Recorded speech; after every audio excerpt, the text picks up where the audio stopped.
بسم الله الرحمن الرحيم. الحمد لله وكفى وسلام على عباده الذين اصطفى. أما بعد، قال الله تبارك وتعالى في القرآن المجيد والفرقان الحميد: أعوذ بالله من الشيطان الرجيم. بسم الله الرحمن الرحيم.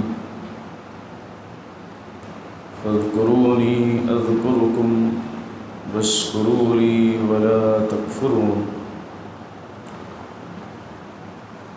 سبحان ربك رب العزة عما يصفون وسلام على المرسلين والحمد لله رب العالمين. اللهم صل على سيدنا محمد وعلى آل سيدنا محمد وبارك وسلم. اللهم صل على سيدنا محمد وعلى آل سيدنا محمد وبارك وسلم. اللهم صل على سيدنا محمد وعلى آل سيدنا محمد وبارك وسلم. انتہائی احترام، عزت و اکرام کے لائق بزرگوں اور دوستوں، السلام علیکم ورحمۃ اللہ وبرکاتہ۔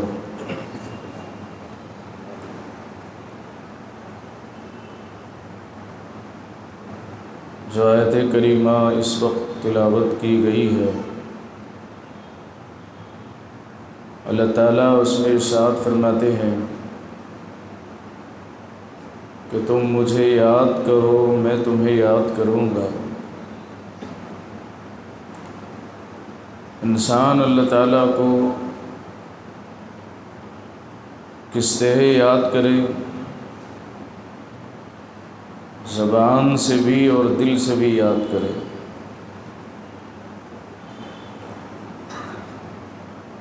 اور اصل یہ ہے کہ انسان ہر حالت میں اللہ تعالیٰ کو دھیان میں رکھے اور اللہ کی یاد دل میں بسائے رکھے۔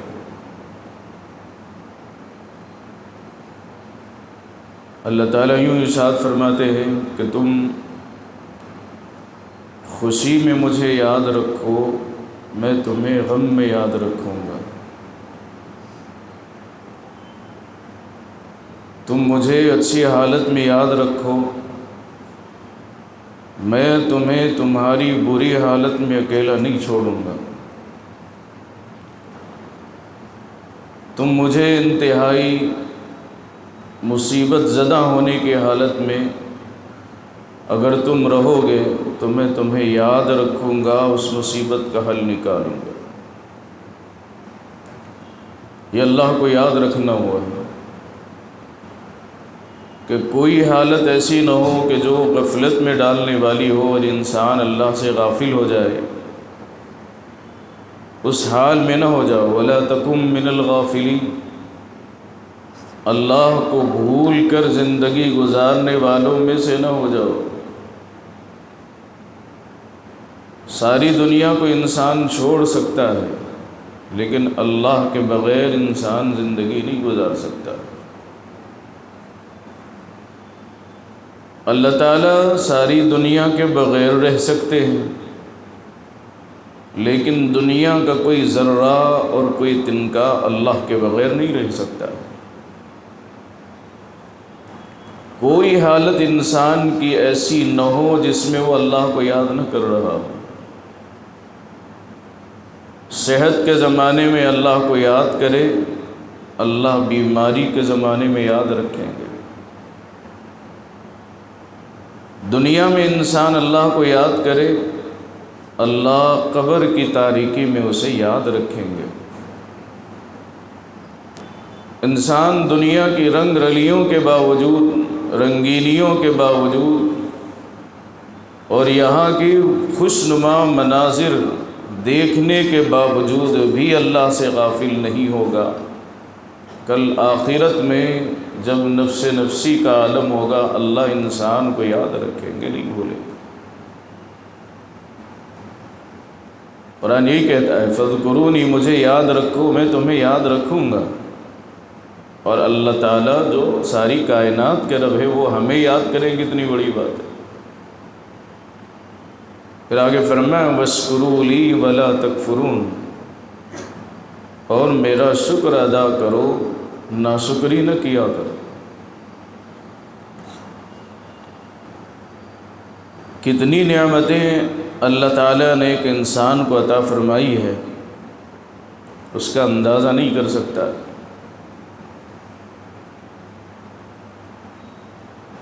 انسان کو اگر اللہ تعالیٰ نے آنکھیں عطا فرمائی ہے تو قرآن کہتا ہے وَإِن تَعُدُّوا نِعْمَةَ اللَّهِ لَا تُحْصُوهَا، عجیب جملہ قرآن کا ہے۔ اگر تم اللہ کی نعمت کو شمار کرنا چاہو تو نہیں کر سکتے ہو۔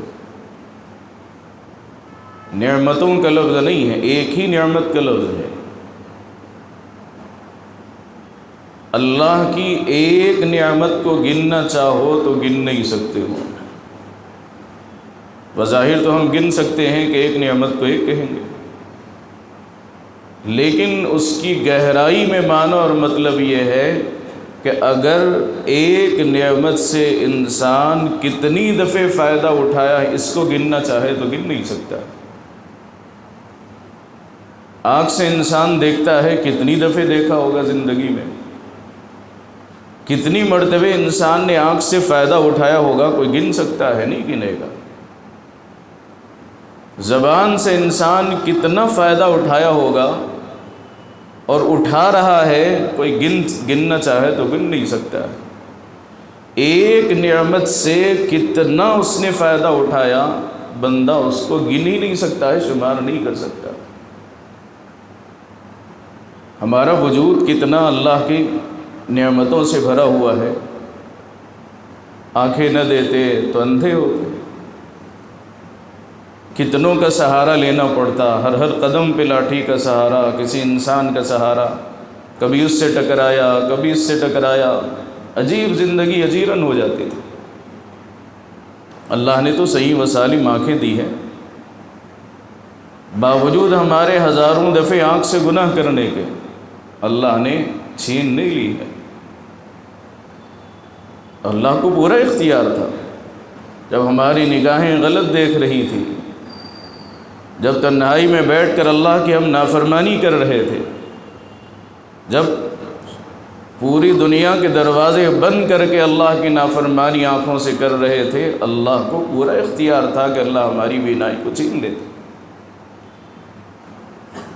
اس مالک کا احسان ہے کہ ہزاروں نافرمانیوں کے باوجود بھی اللہ نے آنکھیں نہیں چھینی ہیں۔ آنکھ نہ دیتے تو اندھے ہوتے، ہاتھ نہ دیتے، پیر نہ دیتے، لنگڑے لولے ہوتے، کیا زندگی گزارتے اس معذوری کی حالت میں، مجبوری کی حالت میں۔ یہ ساری تو نعمتیں ہیں اللہ کی، یہ تو ہم نے اس کا احساس ہی نہیں رکھا ہے۔ اور اس سے بڑھ کر اللہ تعالیٰ نے یہ احسان کیا کہ اللہ نے ایمان والے گھر میں پیدا فرمایا ہے۔ سب نعمتیں دیتے، کسی کافر کے گھر میں پیدا کر دیتے، قیامت میں پھر دوزخ میں ڈال دیتے ہمیشہ ہمیشہ کے لیے، تو کون اللہ کو پکڑ سکتا تھا؟ جس دن ہم پیدا ہوئے تھے اس دن کتنے بچے پیدا ہوئے تھے؟ ہزاروں کی تعداد میں بچے پیدا ہوئے تھے۔ اللہ چاہتے کسی یہودی ماں کی گود میں پیدا کر دیتے، اللہ چاہتے کسی عیسائی ماں کی گود میں پیدا کر دیتے، اللہ تعالیٰ چاہتے ہیں کسی دہریہ ذہن رکھنے والی ماں کی گود میں پیدا کر دیتے۔ شکر ہے رب کا کہ اللہ نے اللہ اللہ کہنے والی ماں کی گود میں پیدا کیا ہے۔ یہ سارے احسانات اللہ تعالیٰ کے، اور اس سے بڑھ کر یہ ہے کہ اللہ نے اولاد جیسی اگر نعمت دی ہے تو اللہ کا بہت بڑا احسان ہے۔ دنیا کی ساری دولت دے دیتے، اولاد نہ دیتے، انسان ساری زندگی پچھتاوا ہی پچھتاوا کرتا تھا، لا ولد ہوتے، آج بھی دنیا میں کوئی ایک اجنبی سے ملاقات ہو جائے تو دوسرے سے ملاقات کر کے یہی تو بندہ پوچھتا ہے سلام خیریت کے بعد کہ بھائی آپ کے کتنے بچے ہیں، یہ تو ضرور پوچھے گا۔ دولت کوئی نہیں پوچھتا ہے، اولاد پوچھتا ہے۔ دنیا اولاد ضرور پوچھے گی کہ آپ کے کتنے بچے ہیں، کتنی بچیاں ہیں، یہ پوچھے گا۔ وہ ملاقات کرنے والا یہ نہیں پوچھے گا کتنی کوٹھیاں تمہارے پاس ہے، کتنے بنگلے تمہارے پاس ہے، کتنی جائیداد تمہارے پاس ہے۔ اس سے تو اجنبی ہے، اسے تو کیا پتہ ہے۔ وہ تو مل کے کہے گا کہ بھائی کیا ہے، خیر خیریت کے بعد پہلا جملہ یہ پوچھے گا کتنے بچے آپ کے ہیں۔ تو اولاد کتنی بڑی نعمت ہے، ہر بندہ سمجھتا ہے۔ نبیوں نے تو دعا کی تھی، اے اللہ مجھے اولاد دیجیے، یرثنی و یرث من آل یعقوب واجعلہ رب رضیہ، کہ یا زکریا انا نبشرک بغلام اسمہ یحییٰ۔ حضرت زکریا علیہ السلام نے دعا کی تھی کہ اللہ مجھے اولاد دے دیجیے۔ نبی کو بھی اولاد سے محبت تھی، دعا مانگ مانگ کے لیے اللہ سے کہ اللہ مجھے اولاد دے دیجیے۔ بے اولاد کی کیا زندگی گزاروں گا، میرے جینے کا کوئی مقصد ہی نہیں ہے اگر میری گود میں کھیلنے والا بچہ نہ ہو، میری بیوی کے گود میں رونے والا بچہ نہ ہو، کبھی رات کو نیند خراب کرتا ہو، کبھی صبح کو نیند میں خلل ڈالنے والی اولاد نہ ہو، میری زندگی بیکار ہے۔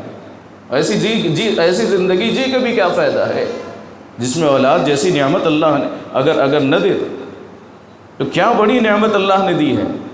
ساری دنیا سے انسان لڑ کے آتا ہے، کبھی اس سے بحث، کبھی اس سے لڑائی، کبھی اس سے لڑائی جھگڑا، پوری دنیا کی مصیبتیں لے کے گھر میں داخل ہوتا ہے۔ کوئی چھوٹا سا منا گلاب جیسا پھول رکھنے والا، وہ لاڑ پیار کرتے ہوئے گود میں آ کے بیٹھے، ساری مصیبتیں دور ہو جاتی ہیں، دل خوشیوں سے بھر جاتا ہے۔ اسے احساس نہیں ہوتا ہے کہ مجھے کیا پریشانی تھی، وہ بھول جاتا ہے، وہ اس بات کو بھول جاتا ہے کہ میں کیا پریشانیاں لے کے آیا تھا، اس کو احساس نہیں ہوتا ہے۔ اس کے چلبلے کاموں کے اندر، اس کے الٹے سیدھے کاموں کے اندر انسان بھول ہی جاتا ہے کہ میں کتنا بڑا غصہ لے کے آیا تھا، کتنی بڑی ٹینشن لے کے آیا تھا، سب بھول جاتا ہے۔ یہ تو اللہ کتنی بڑی نعمت دی ہے۔ اگر یہ اولاد نہ دیتے لاغلط ہوتے۔ اللہ نے یہ ساری نعمتیں انسان کو عطا فرمائی ہیں۔ کوئی نعمت اللہ کے یہاں جو انسان کو عطا کی ہے کم نہیں ہے۔ انسان ہر نعمت کو بڑا سمجھے۔ زبان کا ذائقہ اگر خراب ہو جائے، زبان میں مزہ نہ رہے، کتنا انسان پریشان ہوگا۔ کتنی اچھی سے اچھی چیز انسان کھا لے، زبان کا اگر ذائقہ ختم ہو جائے، میٹھے کھٹے کا فرق ختم ہو جائے تو انسان کیا کرے گا؟ علاج کرائے، ہزاروں لاکھوں روپے خرچ کر کے انسان علاج کرے گا کہ مجھے اچھے برے کی تمیز ختم ہو گئی ہے۔ زبان کا ذائقہ کتنی بڑی نعمت ہے۔ حضرت عبد الرحمن بن عوف رضی اللہ عنہ، تھوڑا فائدہ، تھوڑی نعمت، سب اللہ کی طرف سے۔ فما بکم من نعمت فمن اللہ۔ حضرت عبد الرحمن بن عوف رضی اللہ عنہ ایک دفعہ 1000 درہم سے اونٹ خریدے،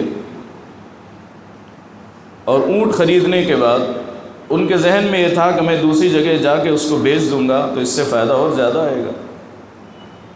تو وہ خرید کر دوسرے مقام پر لے کر گئے، لیکن وہاں کچھ خاص فائدہ وہاں بھی اتنی قیمت کا تھا جتنی قیمت میں یہاں لیا ہوا تھا۔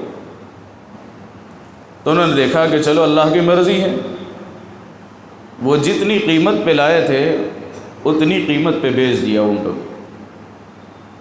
کسی دیکھنے والے نے کہا کہ بھائی آپ نے تو بڑی مصیبت مول لی ہے، خریدا اپنے پیسوں سے تھا، جتنے میں آئے اتنے کے گئے۔ انہوں نے کہا کہ نہیں، میں تو فائدے میں رہا۔ کہا کیا فائدہ؟ کہا فائدہ یہ ہے، میں نے جب اونٹ خریدے تھے تو رسیوں کے ساتھ خریدے تھے، جو نکیل رسی لے کے آتے ہیں وہ لے کے اس کے ساتھ میں نے خریدا تھا، اور جب میں نے بیچا ہے ان رسیوں کے بغیر بیچا ہے، اور یہ شرط رکھی کہ میں رسی میں رکھوں گا، اونٹ تم خرید لو گے۔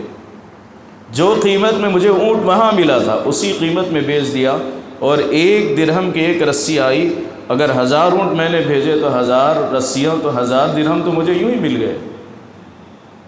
کہا اور دوسری بات، 1000 درہم تو اور بھی بچے۔ کہا کیسے؟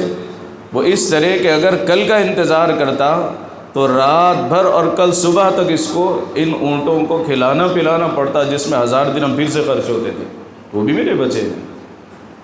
یہ چھوٹی نعمت، یہ چھوٹا جو ایک رسی کا بچ جانا ہے، یہ بھی اللہ کی طرف سے نعمت ہے۔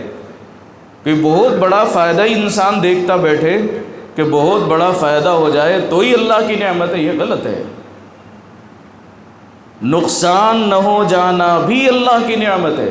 ہم سمجھتے ہیں جتنا فائدے میں ہم سوچ کے لائے تھے مال اتنے فائدے میں بکا ہو تو ہم سمجھتے ہیں کہ یہ فائدہ ہے۔ یہ تجارت ہوئی ذرا سے۔ عبد الرحمن بن عوف رضی اللہ عنہ بہت بڑے تاجر صحابہ کرام میں سے، بہت مالدار صحابہ کرام میں سے، حضرت عثمان غنی رضی اللہ عنہ، حضرت عبد الرحمن بن عوف رضی اللہ عنہ بہت بڑے مالدار صحابہ کرام میں سے۔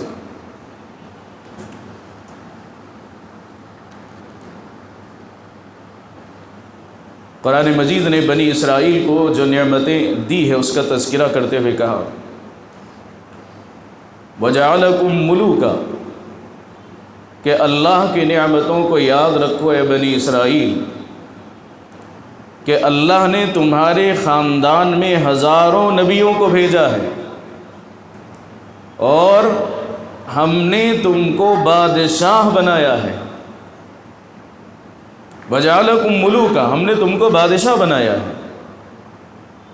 مفسرین نے لکھا ہے قرآن کی تعلیم کے مطابق اور اللہ کی منشا کے مطابق جس بندے کو 5 چیزیں حاصل ہو وہ قرآن کی نگاہ میں بادشاہوں والی زندگی گزارنے والا ہے۔ ہمارا معیار کتنا اونچا ہے اور ہماری سوچ کتنی بلند ہم نے بنائی ہوئی ہے، اور قرآن کیا کہتا ہے وَجَعَلَكُمْ مُلُوكًا، ہم نے تم کو بادشاہ بنایا ہے۔ کہا روٹی، کپڑا، مکان، بیوی، سواری۔ مفسرین نے لکھا ہے جس کو 5 چیزیں مل جائے قرآن کی تعلیم کے مطابق وہ بادشاہ ہے۔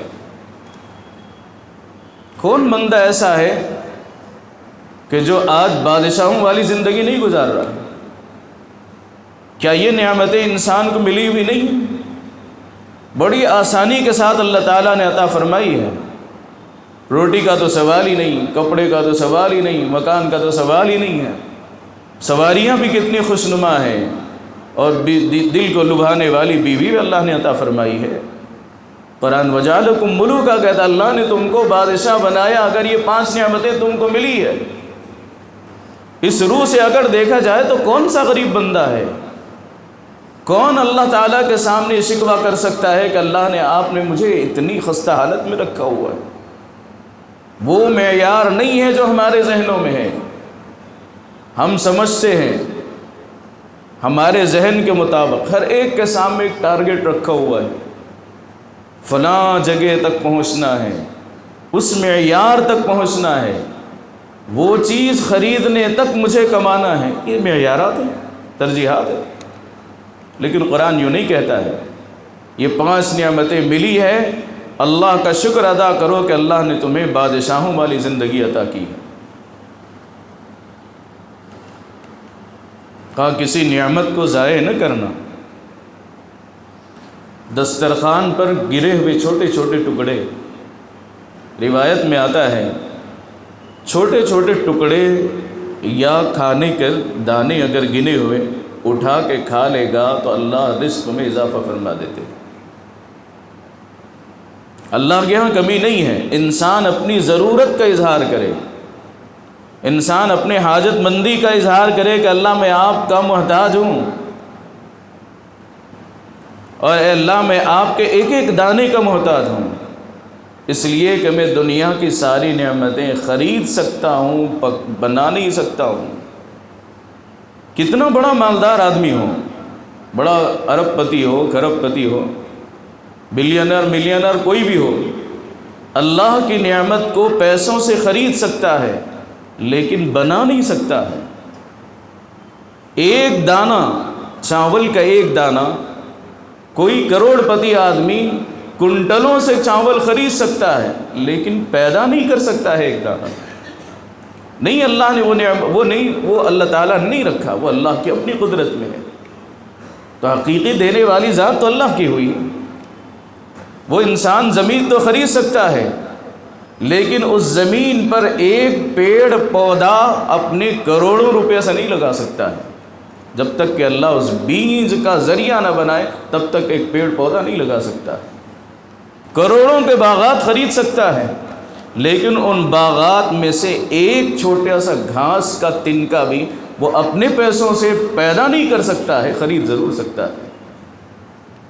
سچ کہا کسی کہنے والے نے کہ انسان نرم گدا تو خرید سکتا ہے، لیکن میٹھی نیند نہیں خرید سکتا ہے۔ انسان پیسوں سے اونچی چپل خرید سکتا ہے، لیکن قد کو بڑھا نہیں سکتا ہے۔ انسان اپنے پیسوں سے سونے چاندی کی پلیٹ تو خرید سکتا ہے، لیکن کھائے ہوئے کھانے کو اللہ ہی ہضم کرتے ہیں، کوئی اور ہضم نہیں کر سکتا۔ یہ اللہ تعالیٰ نے ہمیں احساس دلایا ہے۔ اور دوسری بات یہ ہے کہ ہر نعمت کو انسان اللہ کی طرف منسوب کرے کہ اللہ آپ کا دیا ہوا ہے۔ ہمارا مسئلہ یہ ہے کہ ہم الٹا ہی چاہتے ہیں اور الٹی ہی سوچ ہم کرے ہوئے ہیں۔ کسی سے کہے کہ بھئی آپ کو جاب ملی؟ کہا کام ملا جی۔ کیسے؟ تو میں نے بہت محنت کی تھی اور انٹرویو میں گیا تھا اور وہ فلاں سوالات تھے اور فلاں کوشچن فلاں، تو میں نے بہت ہوشیاری کے ساتھ جوابات دیے تھے۔ خوب میں نے تیاری کی، صبح شام ایک کر دیا، راتوں کی تنہائی میں میں نے پڑھا، وہ خوب محنت کر کے میں نے یہ مقام حاصل کیا ہے اور یہ مجھے نوکری ملی ہے۔ اور اللہ نہ کرے کہ اگر کسی کو نہ ملے اور اس سے پوچھیں کہ بھائی آپ کو نوکری نہیں ملی، آپ تو نوکری کے تلاش میں گئے ہوئے تھے، تو الٹا جواب کیا ملتا؟ اللہ کی مرضی ہے۔ جب ملی تو اپنی ساری اپنائیت تھی، میں تھا کہ میں نے محنت کی، میں بڑا ہوشیار تھا، میں بڑا قابل تھا، میں صلاحیت والا تھا، میں نے محنت کی۔ جب جاب ملی تو سارا اپنا تھا، میں تھا، اور جب جاب نہیں ملی تو کیا زبان سے نکلتا؟ اللہ کی مرضی بھائی، اللہ جو چاہے وہ ہوتا۔ تو مطلب یہ ہوا کہ جو نعمتیں ملی انسان نے اس کو اپنی طرف منسوب کیا ہے، اور پھر نعمت نہ ملی تو پھر اللہ کی طرف منسوب کیا ہے۔ یہ بھی تو ہماری سوچ غلط ہے۔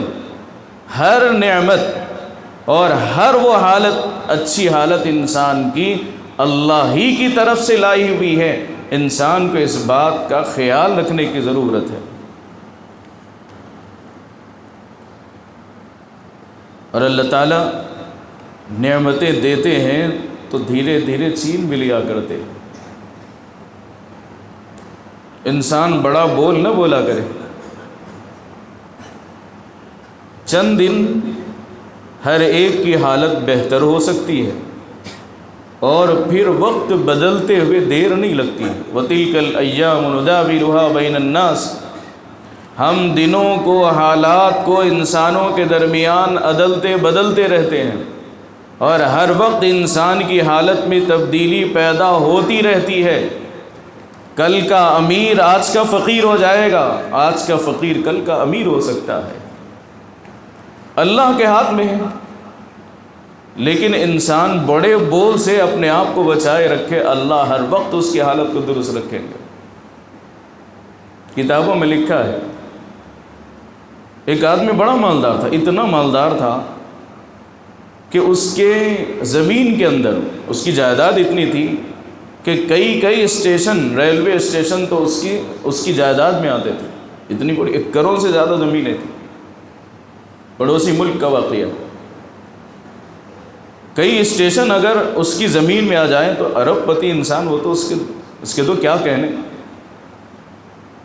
لیکن ایک وقت میں آ کر غرور میں آیا اور آ کے کہنے لگا کہ یہ سب کچھ جو ملا ہے میری صلاحیت سے ملا ہے، وہ اللہ کی مرضی، وہ دور کی بات ہے۔ میں اگر محنت نہ کرتا، میں اگر صبح شام ایک نہ کر دیتا، میں اگر تجارت میں دل لگا کے محنت نہ کرتا، میں اپنی ہوشیاری نہ دکھاتا تو اتنا مال میرے پاس نہ آتا۔ اتنی جائیدادیں میرے پاس نہ آتی، اتنی زمینیں میرے پاس نہ ہوتی۔ کسی اللہ کے نیک بندے نے بات سمجھائی، اللہ کے بندے، دینے والی ذات تو اللہ کی ہے، اور دوسری بات یہ ہے جتنا دیا ہے اس کا 2% بھی تو کھائے گا نہیں، دنیا سے جائے گا۔ وہ زمین پہلے بھی تھی، بعد میں بھی رہے گی، تو نہیں رہے گا۔ کیوں اتنے غرور کے بول بولتا ہے؟ کہا وہ تو کہنے لگا پورے شہر میں کوئی ایسا مائی کا لال نہیں جو میرے سامنے کھڑے ہو کہ اپنی دولت گنوائے، میں اس سے زیادہ مالدار ہوں، میرے شہر میں مجھ سے زیادہ تو کوئی امیر ہے نہیں، کوئی امیر کبیر آدمی ہے نہیں۔ لوگ سمجھاتے کہ اللہ کے بندے بڑے بول سے اللہ کی پناہ مانگو، اللہ تعالیٰ کو وقت بدلنے میں دیر نہیں لگے گی۔ ایک بیٹا تھا، ایک بیٹا، اور جب بیٹا ایک ہے، دولت اربوں کی ہے، تو من کثر مالہ کثرت اصدقاؤہ، عرب کہتے ہیں جس کا پیسہ زیادہ اس کے دوست زیادہ ہوتے ہیں۔ غریب کو کون پوچھنے والا ہے؟ غریب دوست ہو گلی بدل کے جانے والے ہیں۔ کوئی غریب دوست آتا ہوا بھی نظر آئے تو انسان راستہ کاٹ کے آگے چلا جاتا ہے کہ کہیں پیسہ ہی نہ مانگ لے بندہ۔ تو من کثر مالہ کثرت اصدقاؤہ، جس کے پیسے زیادہ اس کے دوست زیادہ۔ اب اکلوتی اولاد تھی، پیسہ خوب تھا۔ جب یہ نوجوانی کے عالم میں آیا تو دوستوں نے کہا ارے توبہ تو کبھی اور کر لیں گے، ابھی تو عیش کرو، تمہاری تو دولت اتنی ہے کہ تم نبی کماؤ تو 10 پیڑھیوں تک بیٹھ کے کھا سکتے ہیں، ابھی کمانے کی کیا ضرورت ہے، ابھی نوکری تجارت کی کیا ضرورت ہے، باپ کا رکھا ہوا اتنا سب کچھ موجود ہے، عیش کرو بابر بیش کوش، عالم دوبارہ نہیں، کل کس نے دیکھا ہے، آج ہی تو عیش کرو۔ جب دوستوں میں بیٹھتا تو ظاہر سی بات تھی کہ دوستوں کے ساتھ کھانے پینے کی عادت پڑی، اور پینے کی عادت اتنی بری ہے، اللہ کے نبی نے فرمایا کہ الخمر ام الخبائث، کہا شراب پوری برائیوں کی ماں ہے، جڑ ہے۔ جتنا بڑا انسان ہو لیکن پینے کی عادت ہو، برائیوں کی عادت ہو، تو انسان دھیرے دھیرے سب صلاحیتیں ختم ہوتے ہوتے، کتنے ایسے آدمی ہیں بڑی پوزیشن پہ رکھے ہوئے لیکن ہوتے ہوئے لیکن غلط عادتوں میں پڑتے ہوئے، پھر وہ دن بھی دیکھا ہے کہ وہ غربت کی زندگی انہوں نے گزاری۔ اب جب پینے کھانے کی عادت ہوئی تو اب بہت سے دوست ساتھ میں ہوتے ہی تھے۔ ایک زمانہ گزرا، چند سالوں کے بعد لوگوں نے کہا، اس کے دوستوں نے کہا ارے اپنا ملک تو دیکھا ہے، کبھی غیر کے ملک میں بھی چلیں گے، کبھی انگریزی ملک میں بھی تو جائیں گے، وہاں کے تو وہاں کا لطف بھی اٹھائیں گے، وہاں کی بھی حرام لذتیں اٹھائیں گے، وہاں بھی دیکھیں گے کہ کیا تماشا ہوتا ہے۔ یہاں تو باحیا لڑکیاں ہیں، وہاں تو بے حیا لڑکیاں ہیں، وہاں تو بغیر کپڑوں کے گویا بغیر کپڑوں کے پھرنے والی لڑکیاں ہیں، یہاں سے زیادہ تو لطف وہاں ہے۔ وہاں تو پھر ناچنے گانے کی مجلسیں عام ہیں، وہاں رقص و سرود کی محفلیں وہاں لگتی ہیں، وہاں کوئی پوچھنے والا نہیں، کوئی وہاں پکڑنے والا نہیں، کوئی گرفت کرنے والا نہیں، اور تم تو ارب پتی انسان ہو، تم وہاں رہو کہ یہاں رہو برابر ہے۔ جب یہ ذہن میں بات ڈال دی تو کہا کہ چلو ٹھیک ہے، یہاں تو مکمل ہو گیا، جتنی دل میں بھڑاس تھی سب نکال دی، لیکن انسان کا نفس بھی کب چپ ہونے والا تھا۔ اس نے کہا باہر کا راستہ دکھایا، اور جب باہر گیا تو رہا تو اب دھیرے دھیرے دھیرے یہاں حالت پہنچی کہ جو بینک بیلنس تھا وہ تو ختم ہوا۔ کہا ایک زمین بیچی، محنت کی تو عادت نہیں تھی، تجارت کی تو عادت نہیں تھی، نوکری کرنے کا تو حوصلہ نہیں تھا، جو باپ کی جائیداد، ایک زمین بیچی، 2 زمین بیچی، 3 زمین بیچی، لیکن اب اس کے دل میں خیال بھی آیا تو کرے گا تو کیا کرے گا، محنت کا جذبہ ہی ختم ہوا۔ عمر بھی اتنی ہوئی کہ کھاتے کھاتے کھاتے اس عمر کی اس حالت میں پہنچا کہ اب کسی کے سامنے وہ جا کے کیا پیسے مانگے گا، کیا نوکری مانگے گا، ارب پتی انسان کا بیٹا کس کے سامنے کام کر سکتا تھا۔ دھیرے دھیرے دولت ختم ہوتی گئی۔ ایک زمانہ وہ بھی آیا کہ جس گھر کے سامنے ٹھہر کر اس کے باپ نے یہ بولے تھے کہ مجھ سے بڑا شہر میں کوئی امیر کبیر آدمی نہیں ہے، اللہ نے وہ دن بھی دکھایا ہے کہ اسی چوراہے میں، اسی گھر کے سامنے اس کی اولاد کٹورا لے کے بھیک مانگنے پہ مجبور ہو گئی۔ کہ اللہ تعالیٰ کو بڑے بول پسند نہیں ہیں۔ انسان اگر کرسی کے ادھر بیٹھا ہے تو اللہ تعالیٰ بدل کے کرسی ادھر کی کرسی پہ بٹھانے میں کوئی دیر نہیں لگتی ہے۔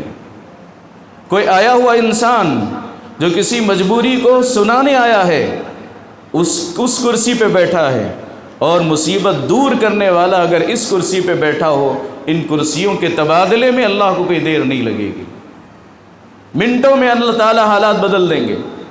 اس لیے اللہ تعالیٰ نے نعمتوں کا استحضار بھی بتایا ہے اور کہا کہ ہمیشہ اللہ تعالیٰ کی نعمتوں کے انسان شکر گزاری کے ساتھ زندگی گزارے۔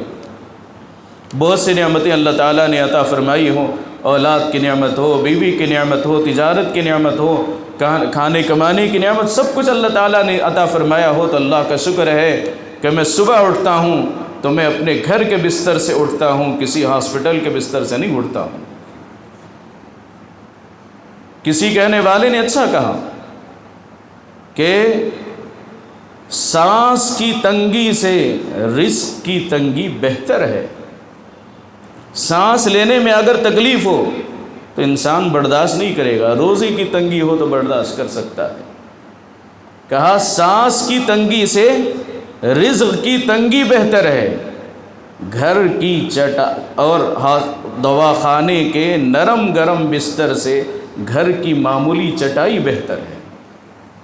وہاں نرم گدوں پہ بیماری کے ساتھ کیا لیٹنا، گھر کے اندر معمولی چٹائی پہ انسان لیٹتا ہے۔ خدا کا شکر ہے، اللہ کا احسان۔ صبح میں انسان اٹھتا ہے، ہاتھ پیر صحیح مسالم میں، آنکھیں دیکھنے کے قابل ہے، زبان بولنے کے قابل ہے، بچے سوئے ہوئے ہیں، سب صحت مند ہے، اللہ کا شکر ہے۔ اللہ اس سے بڑی نعمت اور کیا چاہیے؟ اور اللہ نے مال دیا ہے، اور اس سے بڑھ کر اگر اللہ نے اپنے گھر کا دیدار کروایا ہے، نبی کا روضہ دکھایا ہے، خانہ کعبہ کا دیدار کرایا ہے، اللہ کے نبی کا گھر دکھایا ہے، تو اور بھی زیادہ اللہ کا احسان ماننے کی ضرورت ہے۔ شاعر نے کہا شکر ہے تیرا خدایا، میں تو اس قابل نہ تھا، تو نے اپنے گھر بلایا، میں تو اس قابل نہ تھا، مدتوں پیاس کو آپ نے سیراب کیا، جام زمزم کا پلایا، میں تو اس قابل نہ تھا، میں تو تھا بے راہ، دستگیری آپ نے کی، گرد کعبہ کے پھرایا، میں تو اس قابل نہ تھا، تیری رحمت تیری شفقت سے نصیب مجھ کو ہوا، گنبد خضرا کا سایہ، میں تو اس قابل نہ تھا، بارگاہ سید الکونین میں آ کر نفیس، بارگاہ سید الکونین میں آ کر نفیس، سوچتا ہوں کیسے آیا، میں تو اس قابل نہ تھا۔ اگر اللہ نے وہ نعمت عطا فرمائی ہے، خوب اللہ کا احسان مانو، کس لیے کہ ہزاروں بادشاہ ایسے گزرے ہیں، کروڑوں ہونے کے باوجود بھی اللہ نے اپنے گھر کے دیدار سے محروم رکھا ہے۔ اللہ کرے کہ اللہ تعالی ہمیں ہر نعمت کا احساس عطا فرمائے اور ہر نعمت پر شکر گزاری کا اللہ تعالی توفیق نصیب فرماوے۔ وآخر دعوانا ان الحمد للہ رب العالمین۔